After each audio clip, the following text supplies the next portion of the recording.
Basta Jero. Hindi ko sinubukan eh. Nakatali ka kasi. Kala ko nakaalis na. I'm Juvie de Guzman, DWIZ. Oo, huwag kayong mag-alala kasi good news na kayo po yung nag-assist dito. Hindi lahat ng mga pulis available eh. Lalo na ngayon, diba po, mahal na araw. We should know na ang mga taga Quezon City, police, SOCO, etc. Lahat yan gumagawa, nagtatrabaho yan. Yun lang yung papel ko. Oo. Thank you din po. Opo.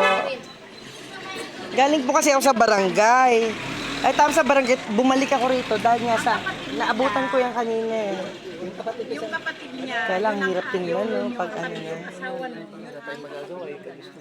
Pero, may ano kayo, may idea kayo kung bakit nagpakamatay? Kasi gabi pa lang po, aligaga pa lang.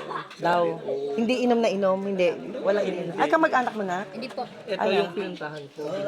Ikaw pala, kuya. Bihira lang daw Siya yung binisita. Bira. Tapos sa'yo pa nagpakamatay?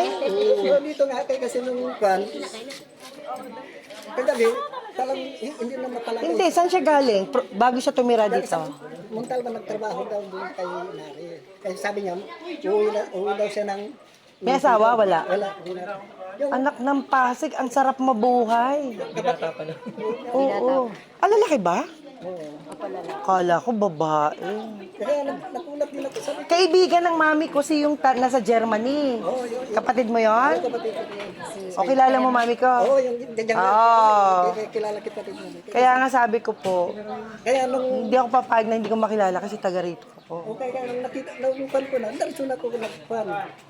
Nagpunta ng barangay. Kaya sabi ko, Pero ano naman kuya, tanggap naman natin yung nangyari. Wala tayong magawa eh, no? wala pong ano talaga. Wala siyang kasama sa kwarto? Hindi po doon po siya sa rooftop Ah, walang nakakita. Umakyat siya sa rooftop. Doon sa nanay sa tanan. Kaya nakulat nga ako rin. Pang ilang, ano, bali kapatid mo yan kuya? Hindi, yung bangko, yun ang kapatid ko yung Kaya bayaw niya. Ah, Parang bilas ko na rin yun sa kanya. bilas mo siya. Parang hipag ko na rin. Yung ating niya kasi, asawa ng kapatid ko. Opo. Yung nasa abroad din nga. Si ate na nasa Germany, Hindi, sa Spain. ay sa Spain, Oo. pag umuwi yan, dumadaan niya sa bahay. Yun na nga. Sa bahay yan nagme-merienda. Nagpupan din eh. Kaya sabi ko tinutuloy ko kasi dito kaya sabi niya, uuwi daw siya ng Bicol. Kasi doon, mag-harvest na daw sila. Yun na lang sabi. Kuya, hayaan mo na yan. Total, landyan na, nasa Panginoon na yan. Ang importante ngayon, meron na tayong hospital on wheels. Libre. Walang walang bayad ang pa-opera. Pa-opera natin yan. Yung nasa ulo mo. Hindi, matagal na ito. Hindi, natatanggal yan. Si Doc Jim Sanchez. Walang check-up, walang bayad. Sige, pag ako, Sa barangay mismo. Hindi. matagal na ito. Yung, kasi nung nagkatrabaho pa rin ako, nakuryente din ako ito. Ano yan, kuya, na buong dugo yan. Oo, yan. Tatanggalin lang. Hindi na makanan na rin. Kaya ayaw ko rin pa-opera. Kaya natatakot din ako kayo baka marami daw baka may ugat na makaapektuhan dito sa akin.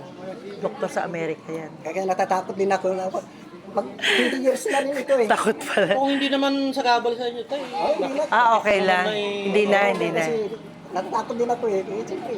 Kasi kuya, ang daming natulong. Alam mo yung kuba na ganyang kalaki ang likod? After 15 years na pagdurusa, natanggal pa. Tapos ngayon maganda na ang ano niya. Dito ba na ito? O sige kuya, gusto ko rin makilala yung ano. Uy, sasakay ka na? Sasakay?